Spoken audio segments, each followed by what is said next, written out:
Hello दोस्तों, नमस्कार। जैसे कि आप जानते हैं, मैं सचिन गुप्ता, मेरा YouTube channel mister I S Sachin Gupta में आप सभी का स्वागत है। और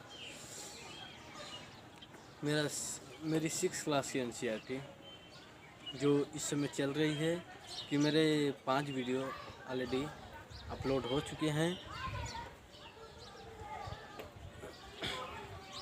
जैसे कि मेरे 5 वीडियो अपलोड हो चुके हैं और आज छठा वीडियो है। तो छठे राज्य राजा एवं एक प्राचीन गणराज्य,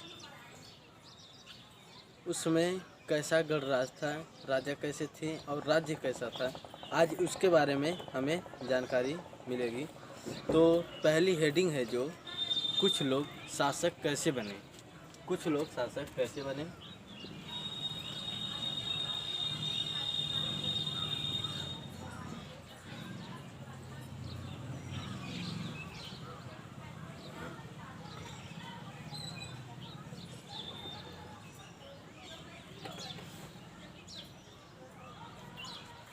कुछ लोग शासक कैसे बने।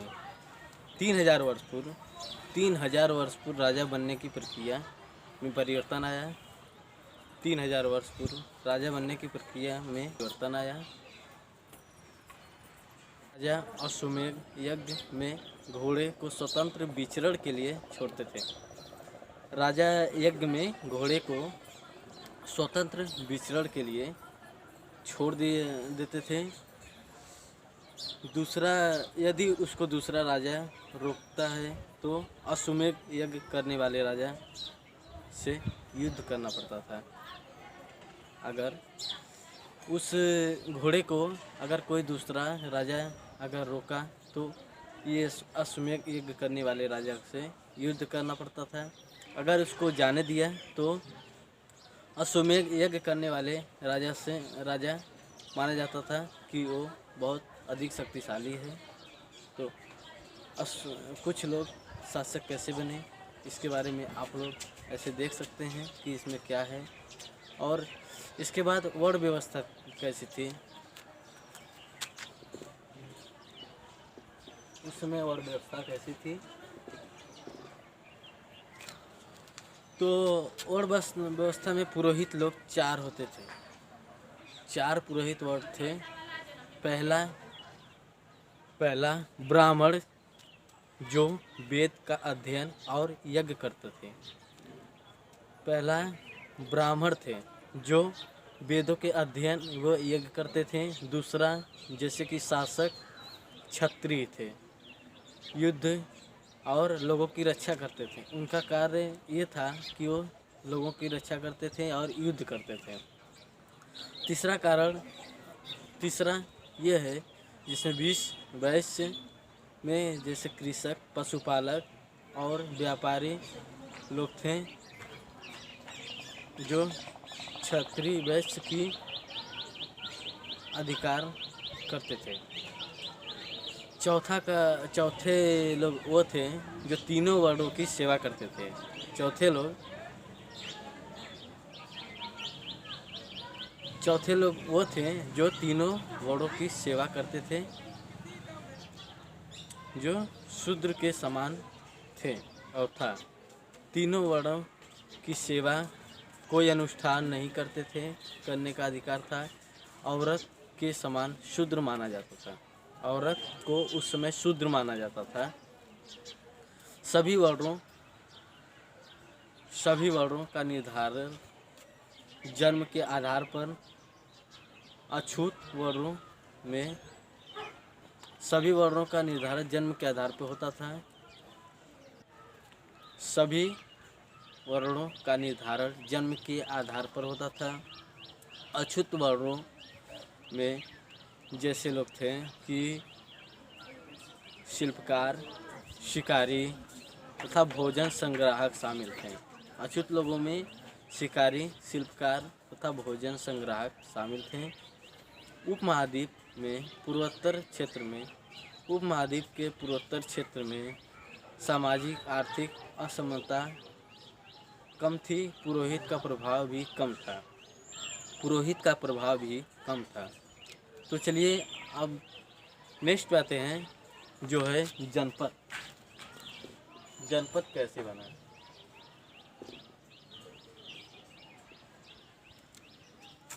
जनपद महायज्ञ करने वाले राजा, महायज्ञ करने वाले राजा किन्हीं जनपदी, महायज्ञ करने वाले राजा कोई किन्हीं जनपद के राजा बने।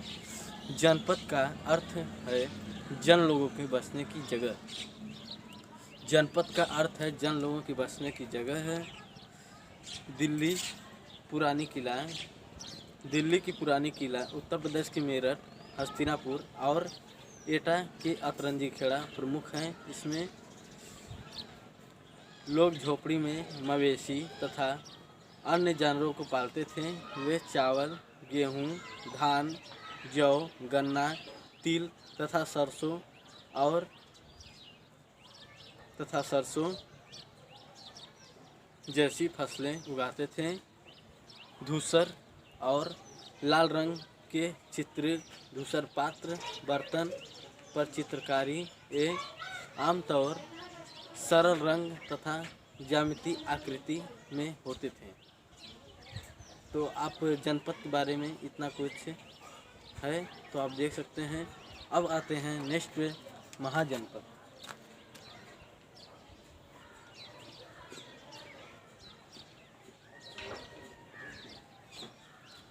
महाजनपद कैसे बने?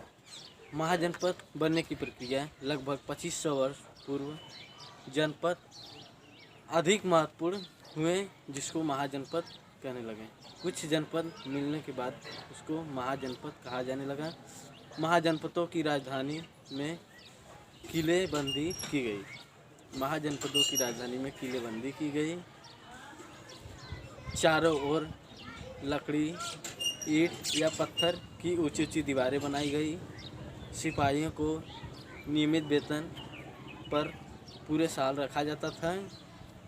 तो आप देख सकते हैं कि सिपाहियों को उस समय नियमित वेतन पर रखा जाता था। तो चलिए नेक्स्ट पे आते हैं। नेक्स्ट है हमारा कर, शुल्क। कर या शुल्क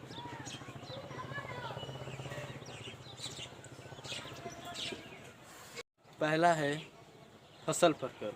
फसल पर कर कितना लगता था? जैसा कि आप देख सकते हैं 1/6 हिस्सा फसल पर कर लगता था। दूसरा है कारीगर, जो श्रमिक थे कारीगर, उनके ऊपर कितना कर लगता था? क्या कर था? तो बुनकर, लोहार, सुनार को एक दिन, महीने में एक दिन राजा के यहाँ काम करना पड़ता था। तीसरा है पशुपालक।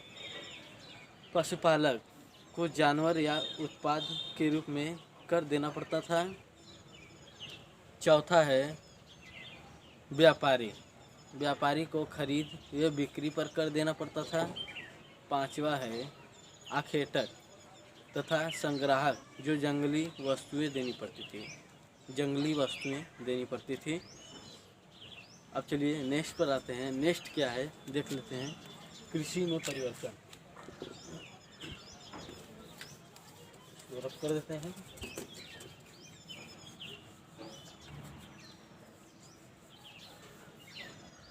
कृषि में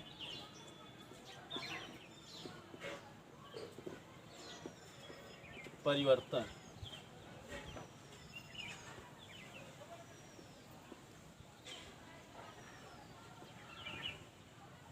कृषि में परिवर्तन क्या हुआ? कृषि में परिवर्तन क्या हुआ? दो बड़े परिवर्तन, हल व फाल लोहे के बनने लगे। धान के पौधा का रोपण हुआ, जो महत्वपूर्ण परिवर्तन माना जाता है। इसको महत्वपूर्ण परिवर्तन माना जाता है। जो हल के फाल बने और धान के पौधे का रोपण हुआ, इसको महत्वपूर्ण परिवर्तन माने जाते हैं। तो इसी में क देख लेते हैं। क है जिसे क है कि मगध। मगध उसमें इम्पोर्टेंट क्या था देख लेते हैं। मगध। हेडिंग है मगध। गंगा और सोन नदी जैसी नदी मगध के समीप से बहती थी। जल विवरण और जमीन उपजाऊ होती थी। मगध का एक हिस्सा जंगल था। यहाँ हाथी पकड़कर सेना में लगाया जाता था। इस क्षेत्र में लौह अयस्क के खदान, मजबूत हथियार में उपयोगी हुए, जिससे माना जाता है कि मगध साम्राज्य बहुत समृद्ध हुआ, बहुत शक्तिशाली हुआ। मगध में 2 शक्तिशाली शासक थे, बिंबिसार और अजातशत्रु को अज्ञातशत्रु भी कहा जाता है।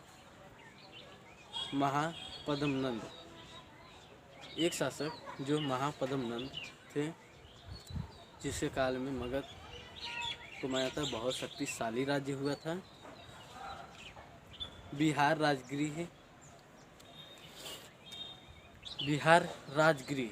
कई वर्ष मगध की राजधानी रही।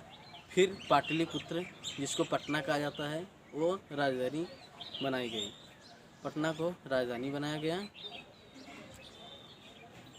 2300 वर्ष पूर्व मैसेडोनिया का राजा सिकंदर विश्व विजय चाहता था। मिस्र और पश्चिम एशियाई राजा को जीतता हुआ भारत की ओर कूच किया। उसके सिपाहियों ने इसलिए इनकार कर दिया क्योंकि वो भयभीत हो गए। बादल, रथ और हाथी की बड़ी सेना थी, इसलिए उसके सिपाहियों ने इनकार कर दिया आक्रमण करने के लिए और वहीं से लौट गए। और ख देख लेते हैं। ख है वज्जी।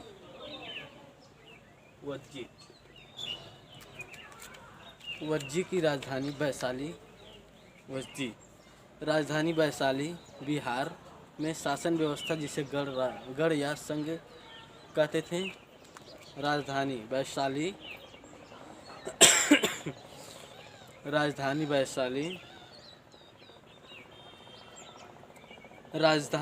वैशाली बिहार में पड़ता था। शासन व्यवस्था जिसे गढ़ या संघ कहते थे। कई शासक एक साथ शासन करते थे। प्रत्येक व्यक्ति राजा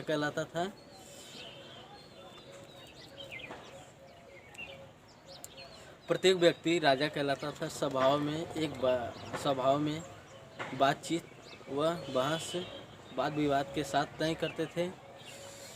स्त्री दास तथा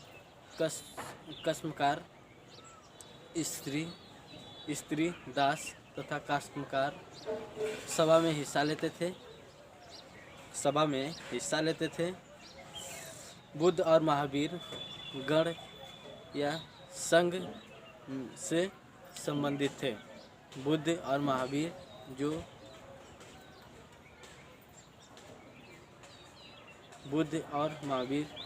महान धर्म माने जाते हैं, धर्म के चक्रवर्तक माने जाते हैं, महान धर्म के चक्रवर्तक माने जाते हैं, वो गढ़ या संघ से संबंधित थे।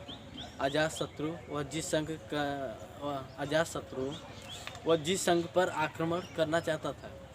अजातशत्रु जो था वो वज्जी संघ पर आक्रमण करना चाहता था।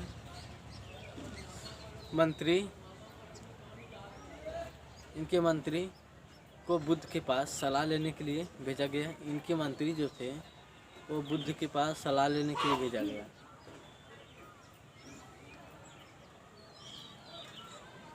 इनके मंत्री जिसको बुद्ध के पास सलाह लेने के लिए भेजा गया। कई